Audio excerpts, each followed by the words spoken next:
Hey, we're here with Pavel on the second day of the RKC II in Budapest, Hungary. This is the first outside of the States, right, Pavel?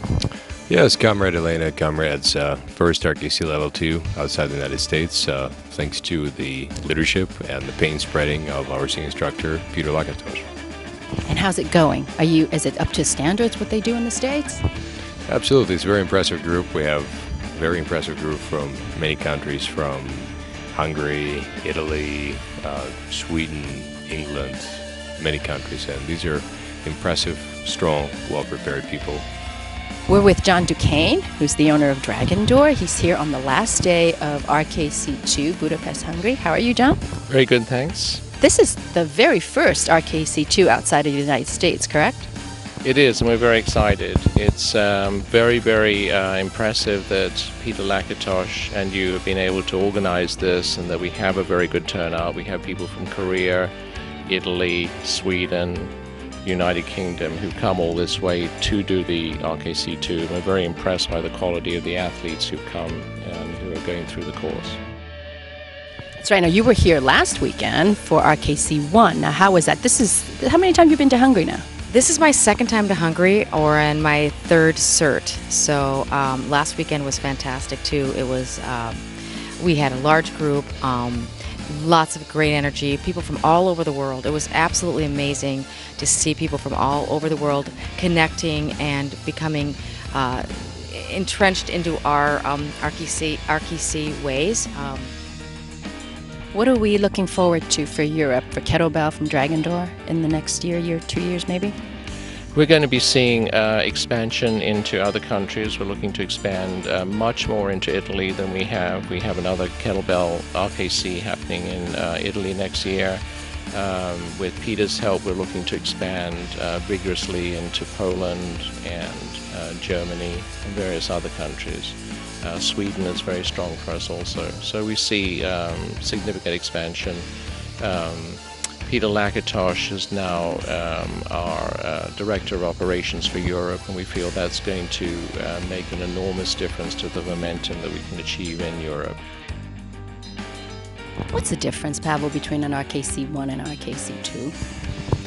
Well, in any school of movement, strength, martial art, and anything really, there are levels of achievement.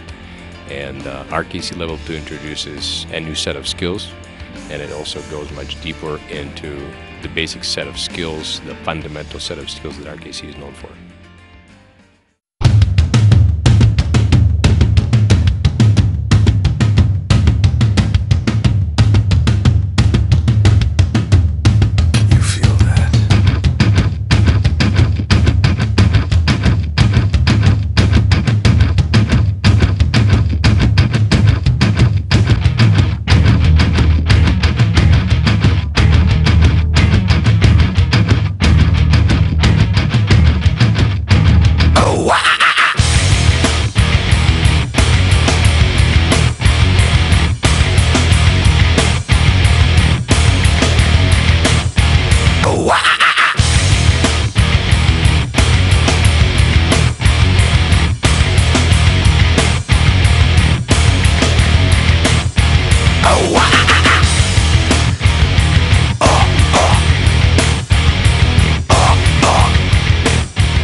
You see more women doing kettlebells now?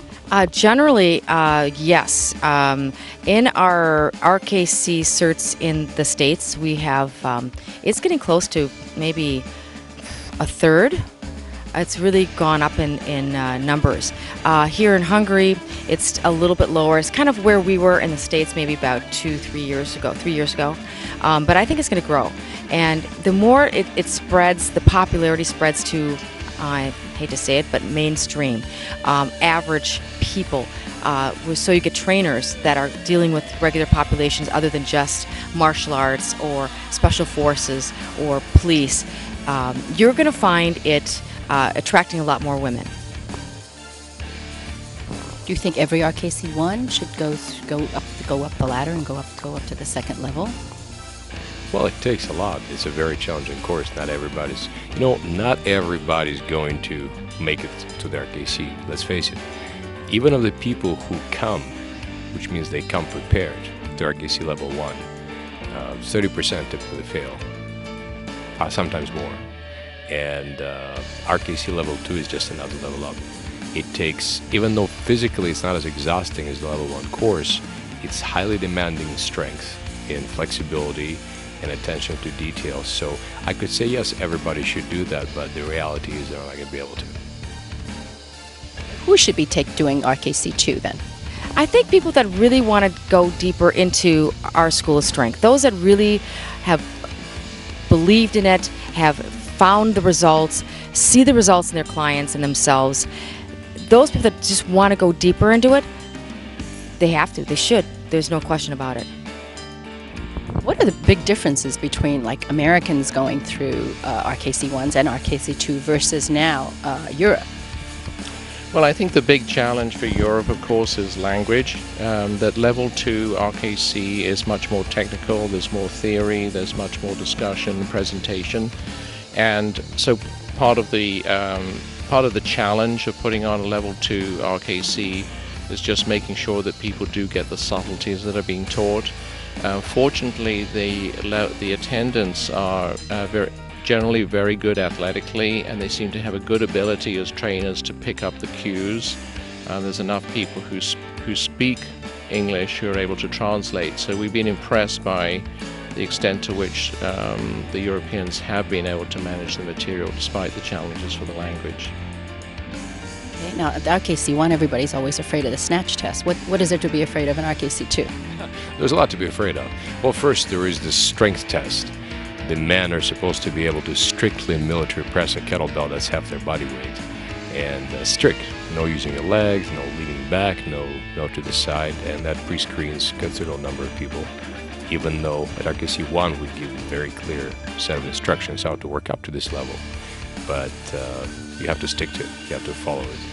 We have the strength pull-up test, and we have a set of very sophisticated skills such as jerks, such as windmills, bench presses, which are essentially full-time strongman lifts.